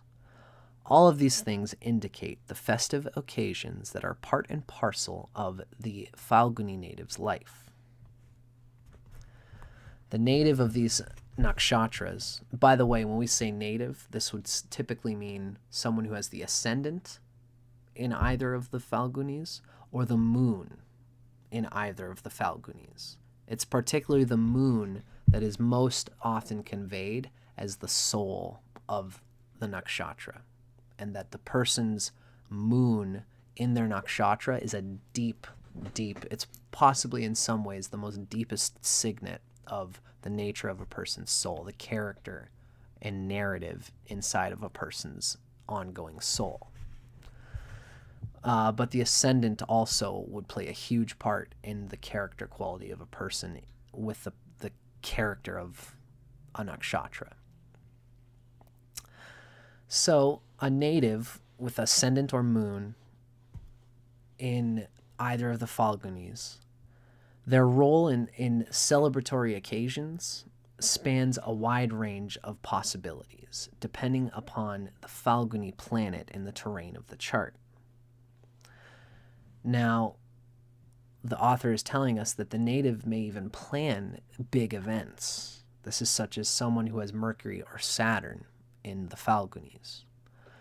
They may be responsible for theatrical productions, such as Venus in the Phalgunis.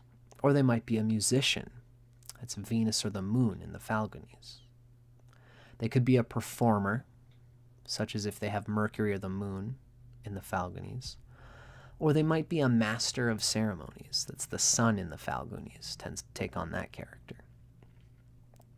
Of course, just about any well-conditioned Phalguni planet involved in auspicious yogas and positive delight from friends, strong shadbala, etc., but particularly any well-conditioned Phalguni planet involved in auspicious yogas may implicate the native as the star attraction, doted upon by all attendees. How outrageous and pompous the festivities are also depends on the nature and condition of the planet in question. The combined stellar configuration of the Phalgunis is the marriage bed. Hence, there is an emphasis on conjugal life and its associated desires and pleasures. The native of a Phalguni enters into a happy ever after marriage with their dearly beloved, unless, of course, the chart indicates some kind of marital difficulties, which would really put a blockage to the basic narrative of the soul of someone involved with the Phalgunis, or the energy of any planet or ascendant or moon there. If such is the case, then happy ever after may instead be one after another. Such was the case with Zsa Gabor, who had the rising sign in Uttara Phalguni, who acquired a reputation for serial matrimony. In all, she was married 9 times. It's someone named Zsa Gabor. Now, the Phalguni native reaps the benefits of Aryaman's generosity. It's financial support from the in-laws or the reins of the family business. Or they might also enjoy the benefits of bhaga's wealth. It's the recipient of a generous dowry. Now, should the 7th bhava bhavesha be implicated, then the native spouse becomes the likely benefactor of such privileges and luxuries. So if your 7th house dispositor, the lord who's carrying the 7th house cusp, falls into Purva Phalguni or Uttara Phalguni, then your spouse might become the one who's the benefactor of these privileges and luxuries of Aryaman or bhaga. As we mentioned, Aryaman is all about gaining support from the in-laws in the way of helping them to do business together, a father-in-law helping out the son-in-law, or the parents-in-law helping out the daughter-in-law of the marriage as well, in the case of a woman. So if the 7th lord is in Purva Phalguni or Uttara Phalguni, it's your spouse that's going to be getting the benefits of bhaga and Aryaman. J.P. Morgan Jr., known as Jack, is exemplary of this aspect of the Phalgunis. And this is someone who has their Venus, their Mercury, Rahu, and Sun, all in Purva Phalguni. And Venus and Mercury are in Dana and Raja yogas. Although that might not be true, because since this person is a sidereal astrologer, those yogas might not be truly there for us tropical astrologers. But still, this person, Jack Morgan Jr., did have Venus, Mercury, Rahu, and Sun in Purva Phalguni. Jack was the son of the legendary financier J.P. Morgan Sr. J.P. Morgan Jr. married Jane Grew and had 4 children. When his father passed away, Jack inherited nearly $50 million and took over the helm of J.P. Morgan and Company. This is an example of someone with that going on. Now, the Phalgunis imbue a sense of grand destiny that's often tied to a personal relationship like a marriage. Just as Sati was destined from an early age to marry Shiva. As well, this could also be a grand destiny tied to a business partnership. So don't be surprised if that relationship involves an outlandish character or someone from a very different background. That's the Shiva quality in this person, in this narrative. Now, the native is also likely to be put through a battery of tests to prove his worthiness. Others in the native's life, including family members, may at first not approve of the native's choice in partners, just as Sati's father downright disowns Shiva, who's his son-in-law. So all this suggests that creating viable businesses or personal partnerships might take a few tries for the Phalguni native, perhaps even with the same person. Under the Phalgunis, Bhaga chaperones Surya to Soma's abode, where she and Soma plan on building a life and a family together. So the home becomes a place of emotional security and familial enjoyment for the person with Phalguni emphasis in the chart. Hugh Hefner had the Lagna in Uttara Phalguni, and his home was the famous Playboy Mansion. Just as an example. Now, the native is extremely adept at matchmaking. The ability to bring the right people and resources together is second nature to the Phalguni person. This talent perhaps launches the native into a career as a human resource recruiter, an investment banker, or a real estate broker. Recall that Purva Phalguni is ruled by Aryaman, the devata of contracts. So thus other vocations may include that of a contract attorney, a notary, or a contract negotiator. This is very Aryaman stuff, especially for those emphasizing Purva Phalguni.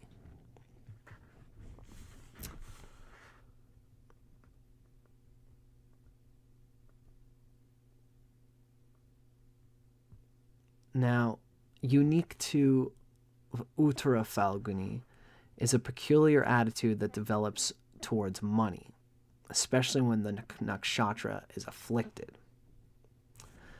The deity of Uttara Phalguni, being bhaga, is blinded in Vedic and post-Vedic literature. So this is suggestive of the proverb of blind fortune. It's one who is blind to their own good fortune. They often take it for granted or abuse this sort of good fortune. So, for example, if a Phalguni, especially an Uttara Phalguni native, they might spend lavishly on desired possessions or give indiscriminately to others. But if all else bodes well in the chart, then the Uttara Phalguni native is instead extremely philanthropic. They donate their time and money generously to worthy causes. Now, lastly, on a physical level, if Uttara Phalguni in particular is afflicted, it may give serious health issues related to the eyes and vision, because bhaga's eyes are poked out when glancing at the sacrificial offering. For the sake of Purva Phalguni, we see that there is a, just like for both the Phalgunis, there's this emphasis on marriage, there's this emphasis on the grandiose, high living and celebration nature of making big festivities, big celebrations for events that take place, making them into a big deal, which is a cool and beautiful energy for anybody to have and to see inside of this nakshatra.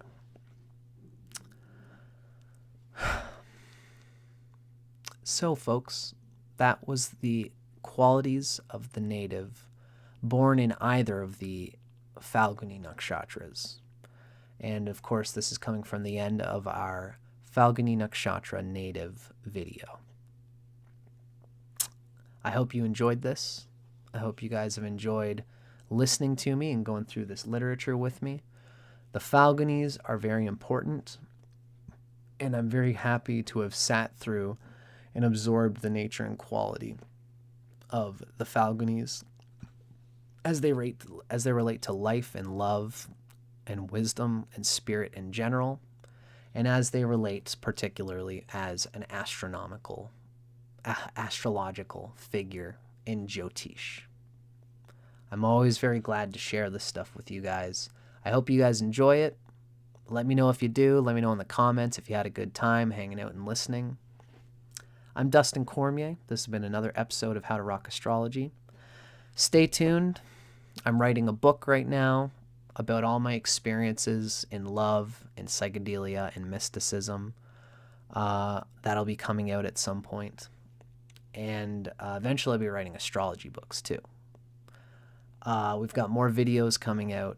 Thank you for everybody for watching. Thank you to Emily Todd. Thank you to Marcella Ramonet, who I believe you mentioned your name was Tucson. And for everybody who watched live, as well as everybody watching at home, lots of love. Have fun. Stay lively. Stay loving. And I'll see you guys on the next video.